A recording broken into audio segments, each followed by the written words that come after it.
Om Swastiastu, Shalom, Assalamualaikum warahmatullahi wabarakatuh, salam kebajikan, dan salam harmoni.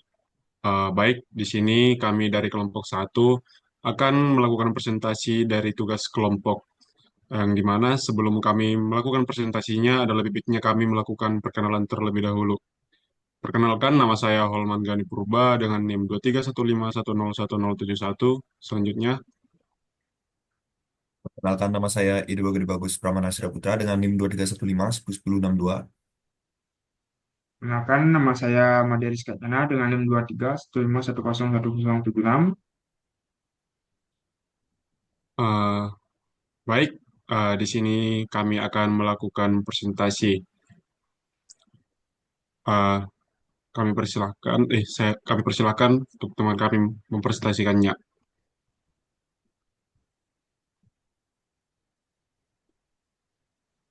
Eh, Baik, terima kasih atas waktunya. Di sini saya akan menjelaskan tentang yang pertama, yaitu mendiskusikan konsep algoritma DPS melalui Prescott yang diberikan beserta contoh permasalahannya. Baik, di sini sudah tertera gambar dari Prescott. Dari DPS adalah algoritma pencarian pada graf eh, maaf sebentar. DPS adalah pencarian pada graf yang menjelajahi simpul node saudara mungkin sebelum mundur backtrack. Jadi penjelasan dari algoritma yang pertama yaitu DFS utama memanggil prosedur DFS visit pada setiap simpul yang belum dikunjungi. Dan penjelasan dari algoritma kedua, DFS visit yaitu menandai simpul sebagai dikunjungi, kemudian merekursif ke tetangganya. Baik, di sini saya akan memperlihatkan contoh permasalahannya, yang mana diberikan soal yaitu diberikan graf sesuai dengan gambar di samping. Jadi di sini kita akan menentukan apakah ada jalur dari simpul A ke simpul I dengan menggunakan algoritma DPS. Jadi dengan algoritma DFS, penerusan bisa terjadi seperti ini tergantung urutan tetangganya. Namun apabila dilihat berdasarkan graf yaitu, jadi node A akan mengecek ke node B dan akan mengecek turun lagi ke node D. Jadi karena tidak ada tetangga di node D, maka akan kembali ke node B dan dari node B akan mengecek ke node E dan ke node H. Jadi karena sama juga tidak ada tetangga, akan balik lagi ke node A, akan lagi turun ke node C dan ke node F dan dari node F akan kembali lagi ke node C dan akan mengecek lagi ke node G dan ke node I. Jadi solusi DFS tersebut adalah dari node A ke node B, ke node D, ke node E, ke node H, dan dari node C ke node F, node G, dan node I. Baik, pembahasan berikutnya akan saya berikan ke rekan saya. Baik, untuk soal yang kedua adalah buatlah sebuah graf dan implementasikan algoritma DFS pada pseudocode tersebut.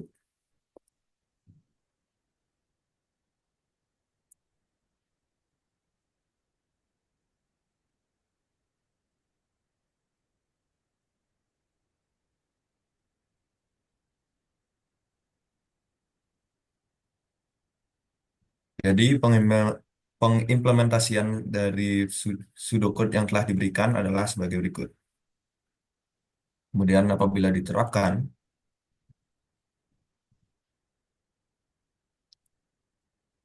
akan menjadi seperti ini. Di mana dalam kode ini akan dimulai dari node A terlebih dahulu, kemudian mengecek node B sebagai nomor 2, kemudian mengecek node yang lebih dalam lagi yaitu hingga node D. Nah, dikarenakan node D ini tidak memiliki tetangga, maka dia akan kembali Kemudian dia mengecek kembali apakah node B ini memiliki tetangga atau tidak. Setelah memiliki tetangga yaitu node E, maka dia akan mengunjungi node E dan mengecek kembali apakah memiliki tetangga. Karena punya yaitu H, maka dia akan mengunjungi node A sebagai node yang kelima. Kemudian dikarenakan H, E, dan B dan juga D sudah dikunjungi, maka dia akan kembali ke node A. Kemudian mengecek kembali apakah node A ini memiliki tetangga lagi. Ternyata ada, yaitu node C. Maka dia akan ke node C. Kemudian mengecek tetangganya lagi, yaitu F terlebih dahulu. Kemudian di F ini dikarenakan tidak memiliki tetangga lagi, maka dia akan kembali ke C, kemudian mengecek ke G dan I.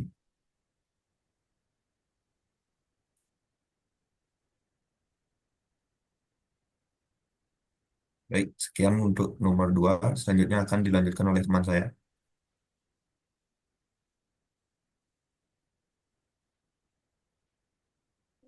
Baik, boleh saya di sini saya akan membahas tentang diskusi konsep algoritma yang BFS melalui persekutu yang diberikan beserta contoh dan permasalahan.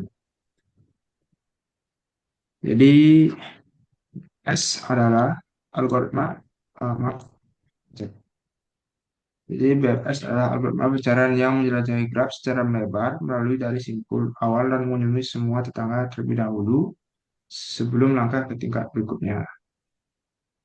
Jadi penjelasan dari algoritma 3 atau Prescott BFS 6 yaitu menggunakan function QA untuk menjelajahi simpul-simpul dan konten dari algoritma 4 inisialisasi simpul yaitu menyiapkan simpul dengan warna putih dan jarak tak terhingga.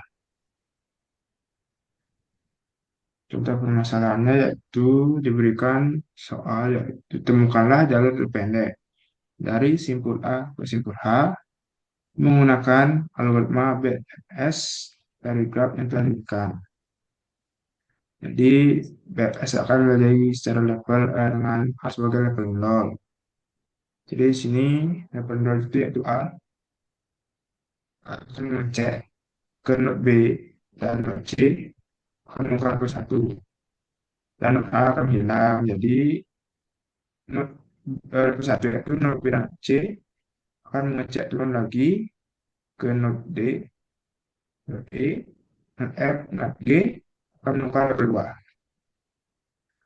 Dan dari node D, E, F, G node E akan mengecek turun lagi dan node G akan mengecek turun lagi menemukan vertika yaitu node A dan I, node I.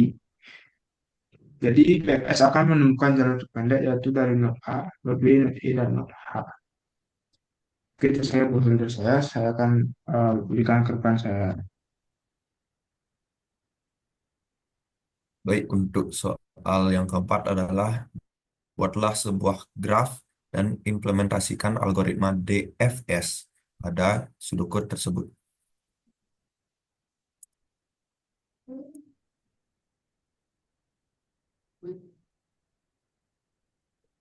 Jadi penerapannya adalah sebagai berikut, di mana untuk yang pertama adalah kita itu akan berada di node A terlebih dahulu, kemudian mengecek tetangganya, yaitu B dan C. Dikarenakan tidak ada tetangganya lagi, maka node A akan dikeluarkan. Setelah itu, sesuai dengan urutan tetangganya, yaitu B, kemudian akan dicek apakah B ini memiliki tetangga. Dikarenakan B ini memiliki tetangga, yaitu D dan E, maka D dan E akan di queue atau dimasukkan.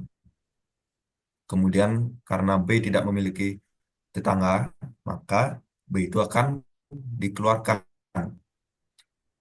Kemudian selanjutnya adalah node C. Dikarenakan node C ini memiliki tetangga, maka nilai F dan G akan dimasukkan lagi. Dan nilai C dikarenakan tidak memiliki tetangga lagi, maka nilai C akan dikeluarkan.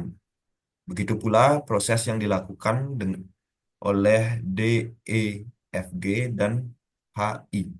Sehingga dalam graf ini akan membentuk sebuah level di mana A adalah level 0, B, C adalah level 1, D, E, F, G adalah level 2, dan H, I adalah level 3. Sehingga adalah dengan urutannya yaitu node A, node B, node C, node D, node E, node F, node G, node H, dan node I.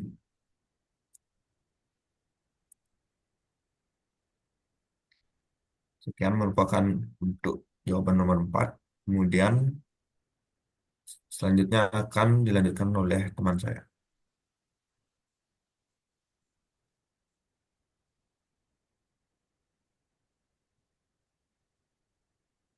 Dan mohon maaf, Bentar.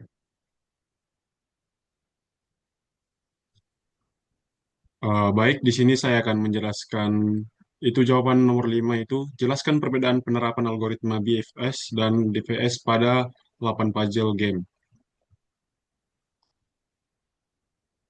Nah, penerapan algoritma BFS dan DVS pada permainan 8 puzzle memiliki pendekatan pencarian yang berbeda dalam menyusun urutan langkah dan dari posisi awal ke posisi tujuan atau goal state, yang dimana karakteristik DVS menjelajahi jalur sedalam mungkin terlebih dahulu sebelum mundur atau backtrack. Yang kedua menggunakan stack atau rekursi. Dan yang ketiga itu tidak menjamin solusi terpendek karena bisa tersesat terlalu dalam ke jalur yang salah dulu. Dan kelebihannya itu memori lebih efisien dibandingkan BFS karena tidak perlu menyimpan semua node dalam satu level dan bisa cepat jika solusi berada jauh di dalam satu jalur yang cepat ditemukan. Untuk kekurangannya sendiri, tidak optimal, bisa menemukan solusi dengan langkah yang lebih panjang dan bisa masuk ke loop atau jalur yang sangat dalam tanpa hasil jika tidak dibatasi. Contoh visualnya, DVS langsung masuk dari SO ke S1, S2, S3, dan seterusnya secara mendalam, dan lebih tinggi secara vertikal, lebih sempit dari BFS, tapi bisa menjelajah panjang. Next.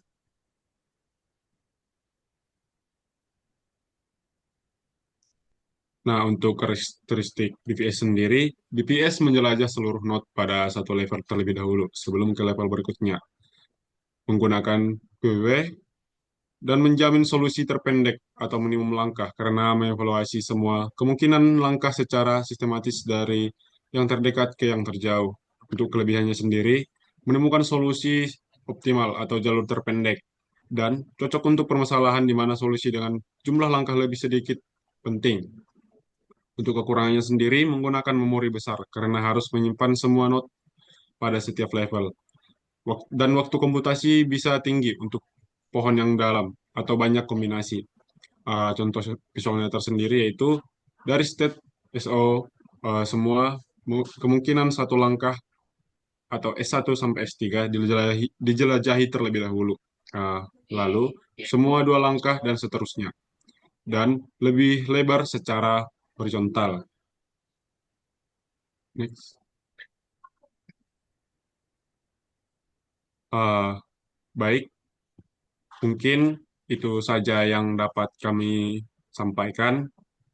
Karena tadi kami mulai dengan salam keagamaan, maka kami akan mengakhiri salam keagamaan. Om, Om Santi Santi Om. Wassalamualaikum warahmatullahi wabarakatuh. Salam, nama budaya, dan salam harmoni. Menurut